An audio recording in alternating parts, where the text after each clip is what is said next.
салому дуруди бепоён ба кулли мухлисони барномаи дар шабакаҳои иҷтимоӣ. Фирдавси Хурсанд топ хабарҳои варзиширо бароятон мехонад.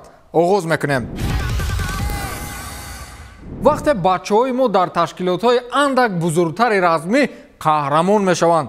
дирӯз фазои варзишҳои размии Тоҷикистон ба қавле маърака дошт ва ду размгаре ки рақобаташонро мухлисон хеле мунтазир буданд, ҳаминак шаби гузашта ин рақобатҳо баргузор гардиданд. дар набарди шадиду тамошобоби мусобиқаи ёдбуди Абдулманаб Нурмагомедов ки дирӯз дар шаҳри Москав баргузор шуд, размгари украинӣ Максим Швец ва намояндаи Тоҷикистон Самандар Муродов барои унвони қаҳрамонии Игл FC дар мубориза буданд. ин набард ки дар даври чорум қатъ шуд бо нокаути техникӣ ба фоидаи Самандар хотима ёфт. ҳамин тариқ Муродов қаҳрамони нави Игл FC шуд. Муродов бори охир моҳи марти соли ҷорӣ дар мусобиқаи EFC 34 бар зидди Абдураҳмон Али Муҳаммади Рус вориди майдон шуда буд ки он рақобат ба қарори доварон ба фоидаи варзишгари тоҷик анҷом ёфт. ҳамин тавр Муродов дар 7 рақобат дучори бох нашудааст. баъдан Самандар Муродов тариқи баландгӯяк ба ҳар касе ҳамроҳаш буд изҳори миннатдорӣ кард.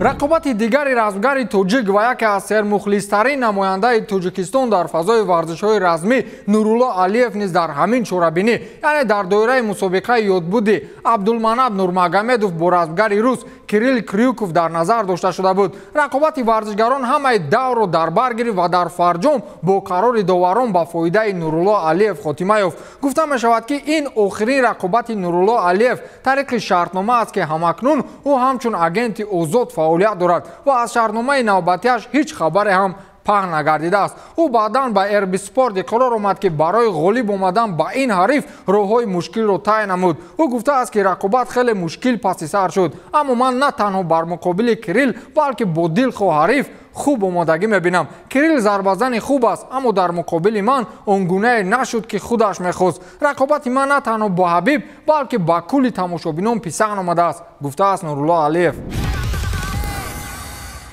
дирӯз мо аз гурехтани Роналдо аз садои гӯсфандон ҳарф зада будем ва ҳар чизе ситораҳо бигӯянду бикунанд аксарияташон ба анъанаи ҷамъиятӣ ворид мешавад. ёд доред қиссаи на он қадар дури Роналдоро бо ширкати машҳури Кока-Кола дар чемпионати Аврупо 2020?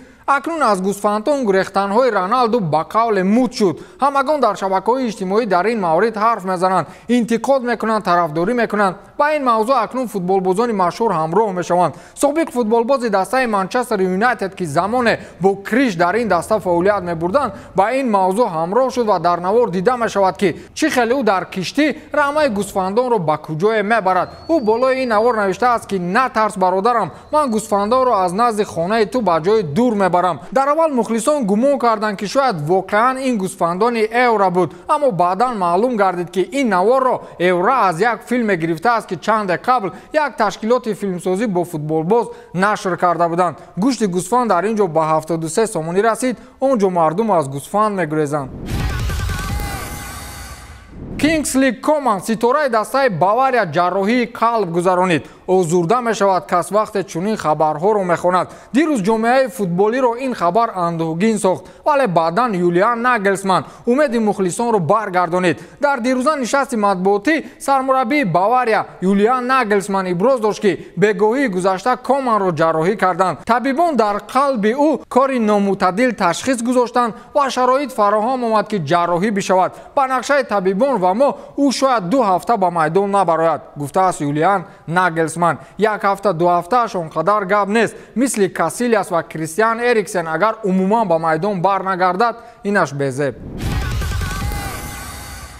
интиқоди шадиди собиқ футболбози дастаи Ливерпул ва ҳоли ҳозир яке аз таҳлилгарони машҳури футболӣ Ҷейми Каррагер аз баргашти Роналду ба Манчестер Юнайтед. ӯ бар он андеша аст ки баргашти португалӣ Манчестерро ба он дастае табдил намедиҳад ки дар Лигаи Чемпионҳо ва Премер-лигаи Англия ҷоиза ба даст биёрад. ӯ гуфтааст ки баргашти ӯ ба МЮ ба он рабт дорад ки ӯ бо Сулшер мушкилотҳои зиёд эҷод мекунад ва дар баробари ин кӯмаки бузург ҳам хоҳад рад кард. Гуфтанд мумкин аст ки Роналдо аз МЮ дида ба Премьер-лигаи Англия фоидаовартар аст. суоле ки бояд муҳокима шавад ин аст ки оё бо омадани ӯ Манчестер метавонад дастае бошад ки барои ҷоизаи Лигаи Чемпионҳо ва чемпионӣ дар Премьер-лигаи Англия мубориза барад? андешаи ман ин аст ки не. ҳарчанд аз 5 бозӣ аллакай 3 тоашро ғалаба карданд, иқтидори Роналду бо он ки дар танҳоӣ ӯ қодир аст ки ғалаба кунад ва МЮ бо ин мустаҳкам шавад, вале он дастае нахоҳад буд ки ҷоиза гирад. Роналду дар гумон аст ки ба Манчестер он қувваеро ҳамроҳ намояд ки ҳоли ҳозир ба онҳо лозим аст, гуфтааст Ҷейми Каррагер. акнун дилам мегӯяд Роналду ҳамин сол дар як мусобиқа чемпион шавад ва таҳлилгари ба қавли худ зури ҷаҳон камтар изо мекашид. маоши як мавсимаи футболбози аргентинӣ Лионел Месси дар ҳайати ПСЖ муайян шуд, вале 2 мавсими дигарашро парижиҳо пинҳон карданд ва ё ба истилоҳи чӣ проблемае ин ҷо ҳаст. гуфта мешавад ки ин мавсим Месси маблағи 30 миллион евро маош мегирад ва 2 мавсими ояндаро танҳо пешгӯӣ карданд ки шояд ин маблағ 10 миллиони дигар афзоиш ёбад ки ин аз садоқати Месси нисбати даста вобастагӣ дорад. ин 10 миллион дар ҳоле зам карда мешавад ки Месси 3 мавсими пурра иқдоми боқӣ монданро бигирад. аз ин бармеояд ки агар Месси дар ПСЖ боқӣ монад, пас имкон дорад ки дар 3 мавсим маблағи 110 миллион евро пул ба даст биёрад. медонед дар бошгоҳи парижӣ барои чӣ чунин шартгузориҳо шуд? мишмишҳо ҳаст ки ПСЖ ба Месси он қадар писанд наёмадааст ва шояд мавсими оянда ба ҷои дигар ва ё ба Барселона баргардад. агар ба Барселона баргардад, медонед маънои чиро дорад? маънои онро дорад ки Мерседесро фурӯхта боз ҳамон Нексии аввалаашро мехарад. мегӯянд агар дод намепурсад ту бачаи ки ҳастӣ. ҳамин хел таърих ба як зане рух дод ки хонаи сармураббии дастаи Челси Томас Тухелро рӯбучин ва тоза мекард. ин албатта таърихи андак кӯҳна аст, аммо нав дар фазои васоити ахбори омма бо шарофати Николя Орта, журналисти пойгоҳи хабарии Channel Sporters расонаӣ шуд. гуфта мешавад ки замонҳое дар ПСЖ буданд, хизматгорзани хонаи Тухел ба мушкилиҳои зиёд дучор гардида буд. Тухел ва ҳамсараш медиданд ки чӣ хел ӯ содиқона ба хонаи онҳо хизмат мекунад. оҳиста оҳиста онҳо бо ӯ наздикӣ пайдо карданд ва аз зиндагиаш огоҳ шуданд. зан ба он хотир зиёд кор мекардааст ки пули бештар ба даст биёрад то ба табобати писараш расандагӣ кунад. Томас Тухел аз ин огоҳӣ ёфт ва кули доруворӣ ва табобати писари ӯро ба сифати хайр бар уҳда гирифт ва онро иҷро кард. рӯзе аз ин зан аҳли хонавода орзуяшро мепурсанд. ин зан гуфтааст ки ман кор мекунам ва дар Филиппин, он ҷое ки ватанаш аст, хона сохта даврони пириашро бо фарзандон он ҷо сипарӣ менамояд. вақте ки Томас Тухел аз ПСЖ истеъфо дод, ба ин зан як тӯҳфаи ғайриоддӣ ё худ сюрприз тақдим кард ки ин калидҳои хонаи боҳашамат ва ё ба истилоҳи виллаи зебое дар яке аз мавзеъҳои зебои Филиппин буд. зан ба хонаи шояд 20 ҳуҷрагаи худ рафту Тухел ба Англия омад. баъд дӯсти ман гуфт ки дар хонаи Тухел боғбон лозим набошад. ба ҳамин тамом, то дидор, хайр.